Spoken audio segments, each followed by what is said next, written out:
দেখেন এটা হচ্ছে ইঁদুর ধরার ফাঁদ। কিভাবে ইঁদুর আসছে এটার ভিতরে। এই ইঁদুর এত পরিমাণ বিরক্ত করে, মানে বলার বাহিরে। বড় বড় জিব্বা এগুলো সব কাইটে ফেলাইছে আমার। প্রচুর পরিমাণের ডিস্টার্ব করে ঘরের ভিতর। দেখেন কিভাবে তাকায় রয়েছে এটা। চোখগুলি দেখা যায়, ওই যে কালো কালো চোখগুলি দেখা যায়। চোখগুলি দিয়ে কিভাবে তাকায় রয়েছে।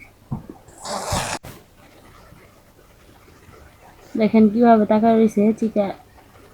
বাবা, এটা দিয়ে অনেকগুলি ইঁদুর মারা হয়েছে। চিকাও আসছে, ইঁদুরও আসছে অনেকগুলো। এটার ভিতরে মানে বিভিন্ন ধরনের খাবার দিয়ে যদি রাইখা দেই, এটা দিয়ে অনেক মানে আয়সা পড়ে এটার ভিতরে। তারপরে পানিতে রাইখা মারা হয় এটারে। আপনারা ওইভাবে এই সিস্টেমে মারতে পারবেন। এটা কিনে যাদের ঘরে ইঁদুর বা চিকা আছে, প্রচুর পরিমাণে বিরক্ত করে, সব জিনিসপত্র নষ্ট করে ফেলায়, তারা এটা কিনে এটারে মারতে পারেন। এটা হচ্ছে ইঁদুর চিকা যাই বলেন, সব আইসা পড়বে এটার ভিতরে। আপনাদের বিরক্ত থেকে আপনারা মুক্ত পাবেন। এটা তো কাপড় চোপড়ও পাইলে কাইটা ফেলায়। দেখেন এটা কিভাবে তাকায় রয়েছে, চোখগুলি কিভাবে রাখছে। দেখেন কিভাবে তাকায় রয়েছে, ওই দুইটা চোখ যে কালো দেখা যায়। আর এত চালাক, নিচে থেকে উপরে কিভাবে উঠে বসে রয়েছে দেখেন। এটার ভিতরে বিভিন্ন শুটকি, বিস্কিট বা রুটি এগুলি দিয়া দিলে এটা আইসা পড়ে এটার ভিতরে। আসলে তারপরে পানির মধ্যে কতক্ষণ রাখলে এটা মারা যায়।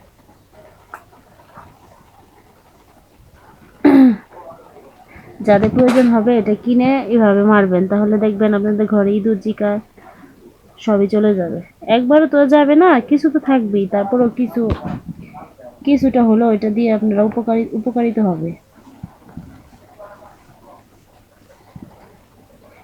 দেখেন কিভাবে তাকায় রয়েছে। আমি যে এটাতে ঝোলাইতে আছি তারপরও লড়তেছে না। দেখেন কিভাবে উপরে উঠে বসে রয়েছে। এটাই এত পরিমাণ, মানে এটা না, আর এর চেয়ে বড় বড় ইঁদুর আছে। ওই ইঁদুরগুলি সুকেস, তারপর ওয়ার্ড্রোবের বুট এগুলি সব কাইটা ফেলাইছে। কাইটা ফেলায় বড় বড় জিব্বা, এগুলো কাইটা ফেলায়। আর তারপরে চিন্তা করলাম যে এগুলি কিভাবে মারা যায়। তারপরে যে এটা নিয়ে আসছি। এখন এটা দিয়ে আপনার এটার ভিতরে এই আপনার শুটকি, রুটি বা বিভিন্ন ধরনের খাবার দিয়া দিলে এটার ভিতরে ওরা আসে। আসতে ঢুকলে এবার অটোমেটিকলি এটা বন্ধ হয়ে যায়। এরকম করে অনেকগুলি ইঁদুর মারা হয়েছে। প্রায় তো হবেই, এই পর্যন্ত 20-25টার মতো মারা হয়েছে এটা কেনার পরে।